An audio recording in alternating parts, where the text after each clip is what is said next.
अस्सलामुअलैकुम वरहमतुल्लाहि वबरकातुहू। सूरतुल फातिहा, इसको शिफा वाली सूरत भी कहा जाता है।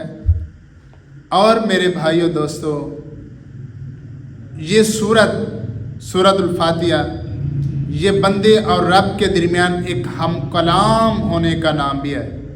जब बंदा नमाज में पढ़ता है अल्हम्दुलिल्लाहि रब्बिल आलमीन, तो अल्लाह रब्बुल इज़्ज़त इसका जवाब देते हैं हम्दन कसीरा।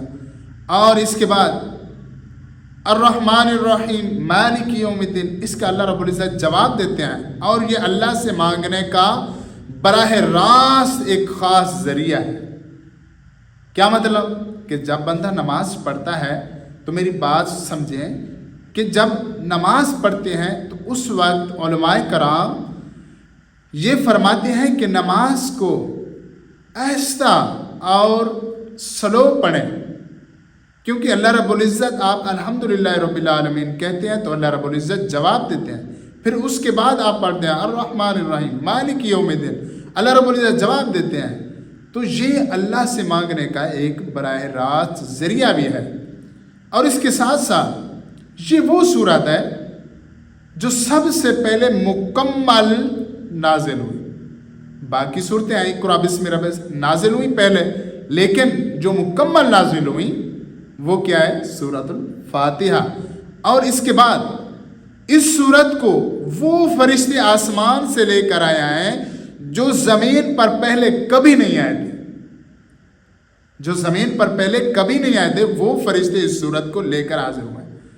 और याद रखें, ये सूरत इसको रोज़ाना एक ज़िंदगी का मामूल बना लें कि सुबह की सुन्नतों के बाद 41 मरतबा इस सूरत को पढ़ा जाए। थोड़ा सा टाइम लगता है। इसको पढ़ने से आपकी काफ़ी मुश्किलें, जो भी परेशानियां हैं, वो ख़त्म हो जाएंगी। कोई भी मसला हो, ज़िंदगी का एक मामूल बना दें, कामयाबी ही कामयाबी हर जगह पर आपकी। मुझे एक साहब मिले, मैं जहन्नम में गया तो वहाँ दम के लिए मैं जब हाजिर हुआ तो वो एक साहब मिले, मुझे काफ़ी परेशान थे। तो उन्होंने मुझे बताया कि मेरे हालात इस तरह क्या है, मैं काफ़ी परेशान हूँ, मैं काफ़ी मुश्किलात का सामना कर रहा हूँ। तो मैं जिस मुरीद के घर में बैठा हुआ था, तो उनको जब पता लगा उस भाई को, वो मेरे पास आए, दूसरे घर के करीब उसका घर था, तो वो मेरे पास आए। वो कहने लगे कि मैं परेशान हूँ, काफ़ी मुश्किलात का सामना है, परेशानियों पे परेशानी आ रही है। तो उन साहब को मैंने ये वजीफ़ा बता दिया कि सुबह की सुन्नतों के बाद 41 मरतबा सूरत फातिहा को ज़िंदगी का मामूल बना लें।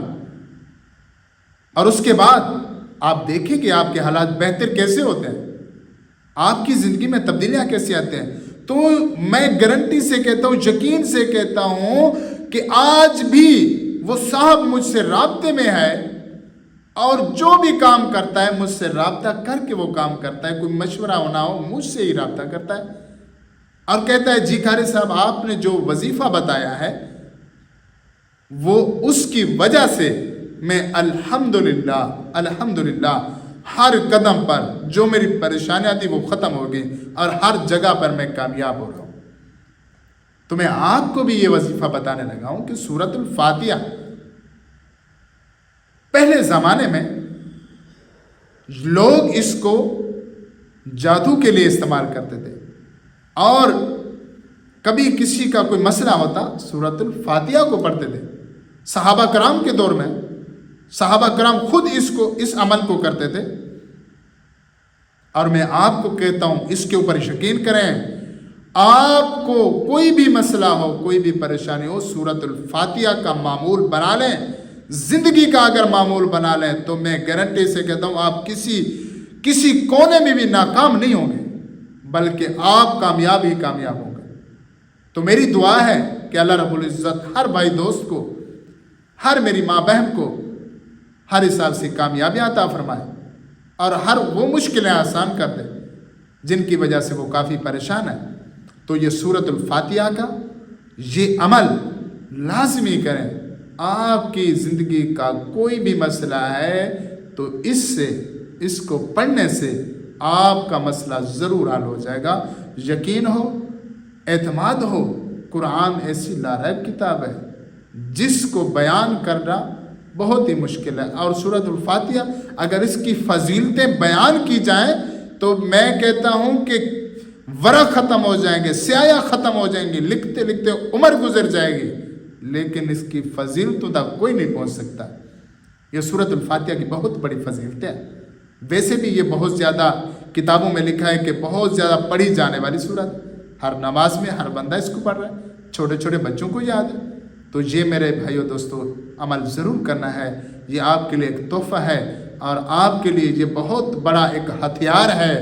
آپ کسی بھی دشمن کے اوپر، کسی بھی جادو کا توڑ، یہ ہر چیز کے لیے یہ واحد صورت ہے جو ہر چیز پر بھاری ہے.